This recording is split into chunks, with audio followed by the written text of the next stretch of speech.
I think short-term gold and silver look good. I think we've already had a pullback. And, you know, all this talk about minting trillion-dollar coins simply shines a light on what's going on here in the United States, that we are creating money out of thin air. We're debasing the currency, and that's a great environment for buying gold. But also look at other commodities. Look at the price of oil, which has been moving up. It's at a 4-month high here today. I think the chart looks very bullish for oil. Remember, we got as high as about $150 a barrel before the financial crisis in 2008. We could be challenging those highs again before the end of 2013.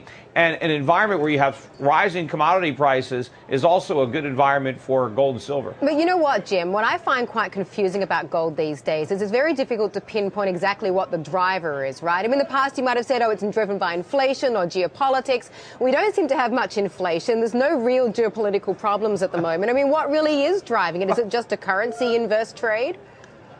No, I think it's driven by different things at different times. Sometimes it's the safe haven trade, and it trades along with bonds, with the dollar, with what used to be the Japanese yen before the new policy. But sometimes it's strictly a weak dollar inflation trade, and it has this tendency to bounce back and forth to different camps. So it's hard to pinpoint. You can't say there's no inflation, though. What do you base the idea that there's no inflation on? I didn't say there's no inflation. I think there's inflation in several things. No, not you, but sometimes. Oh, yeah, no doubt about it. Somebody just said there's no inflation. Well, there's not a huge amount of concern about inflation right now. I have no doubt that down the line, this party is going to end probably in a wall of inflation, but there's not a huge amount right now, right? There's inflation right now. The government just lies about it. Like, I just did a YouTube video today exposing the fraud behind the CPI calculations. The government isn't even close to capturing the true extent of rising prices. The CPI is a total fraud. What's a more accurate number? What should the government be telling us? The more accurate numbers are, actually prices. I'll give you an example. With newspapers and magazines, according to the government, between 1999 and 2012, magazine and newspaper prices are up by 35%. But if you actually look at the prices that are on the covers of the magazines that the government is using, they're up by 135%. So the actual price of newspapers and magazines is up 3.5 times faster than what the government claims when they calculate the CPI. All these numbers are wrong.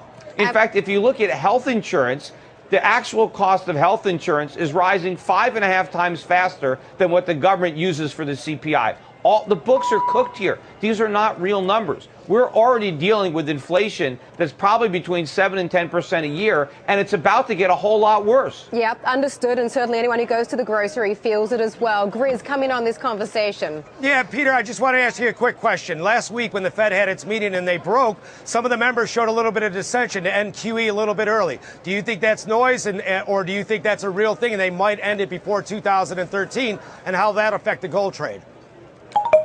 Well, I think it is just noise. I think they might talk about being responsible, but they're never going to act responsibly, because if the Fed ever took away the QE, this whole phony recovery that was built on the foundation of QE will collapse. The U.S. economy, as it's currently structured, cannot survive rising interest rates. The Fed has to be there to prop it up. Now, of course, that's the wrong thing. We should let this phony economy implode so we can replace it with a viable one. But none of the politicians, including the central bankers, want to allow this economy to swallow the bitter tasting medicine that we need to heal the problem. So no, they're going to continue the QE. I don't care what they say. I care about what they do. They're going to keep on printing money. They're going to keep on monetizing debt until they produce a currency crisis and a sovereign debt crisis. Then they'll act, but they're not going to act in advance. A difficult thing to do, Peter, if they want to get re-elected.